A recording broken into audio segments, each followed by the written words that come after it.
On va se pencher aujourd'hui sur une situation vraiment complexe en France, celle de la fertilité. D'un côté, il y a ce désir d'enfant qui est hyper fort, et de l'autre, on a un système de santé qui est complètement sous pression et toute une société qui est en train de changer. C'est une histoire pleine de nuances et on va la décortiquer ensemble. Pour bien comprendre, tout part d'un chiffre. Un chiffre assez fou, une multiplication par 9. C'est l'augmentation de la demande dans certaines cliniques de fertilité. Et la raison de cette explosion, c'est une loi, celle de 2021, qui a ouvert l'accès à la procréation médicalement assistée, la PMA, à beaucoup plus de monde. Mais voilà, derrière ce chiffre, il y a des parcours, des espoirs, des galères, des histoires humaines tout simplement. Et ce sont les patients qui le résument le mieux. Le but n'est pas de passer des années en PMA. Le but, c'est d'avoir un enfant. Cette nouvelle loi a soulevé une immense vague d'espoir, mais elle a aussi mis en lumière toutes les failles du système. Allez, on plonge dedans. Alors, voilà comment on va aborder le sujet. On va d'abord voir le grand paradoxe français sur la fertilité. Ensuite, on ira en première ligne avec les médecins. Puis, on se mettra à la place des patients pour comprendre leur parcours. On élargira ensuite la perspective pour voir les grands changements dans la société. Et enfin, on se demandera quel avenir pour les familles en France. Commençons par le commencement, ce fameux paradoxe français. C'est assez étonnant en fait. Le désir d'enfant reste hyper présent dans la société, et pourtant ça fait 50 ans que le taux de natalité est trop bas pour assurer le renouvellement des générations. C'est une vraie contradiction. L'élément qui a tout fait basculer récemment, c'est donc cette loi de bioéthique de 2021. En élargissant l'accès à la PMA, elle a ouvert les portes à des milliers de personnes. Un médecin a même parlé de véritable révolution. Mais comme toute révolution, elle a eu des conséquences, et pas des moindres. Et cette révolution a frappé de plein fouet le système médical. Il a été complètement submergé. On va donc écouter ce qu'en disent les professionnels. Ceux qui gèrent quand même 95% des dons de spermatozoïdes dans le pays. Ils sont vraiment au cœur du réacteur.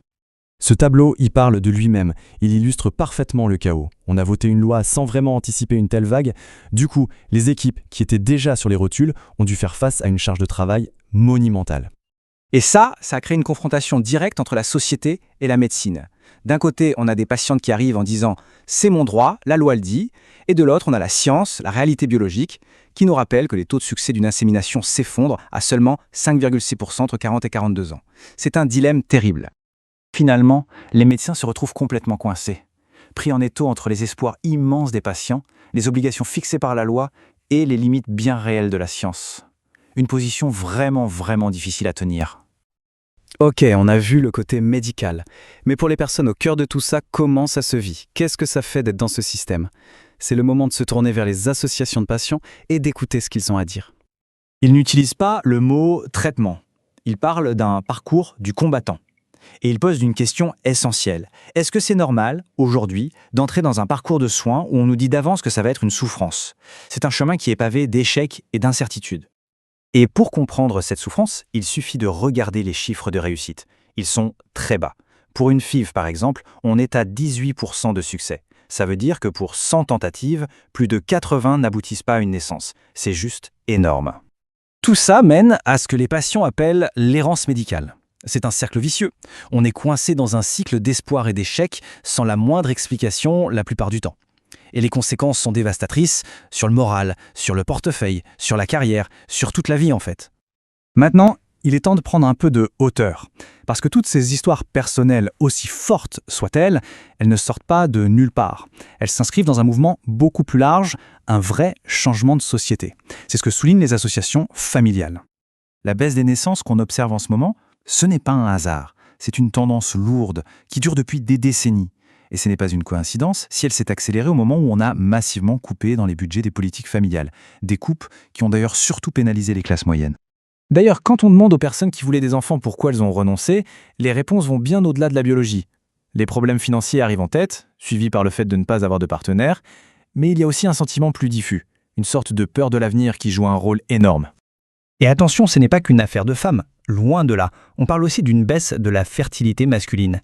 Et les mentalités changent. Le nombre d'hommes qui choisissent une contraception définitive comme la vasectomie a été multiplié par 10.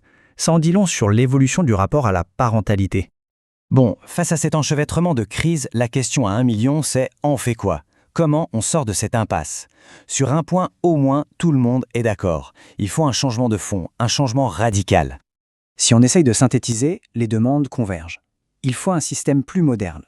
Un système qui utilise les dernières avancées de la science pour être plus efficace, qui a les moyens financiers et humains de fonctionner correctement, et qui est soutenue par une vraie politique familiale, stable et ambitieuse.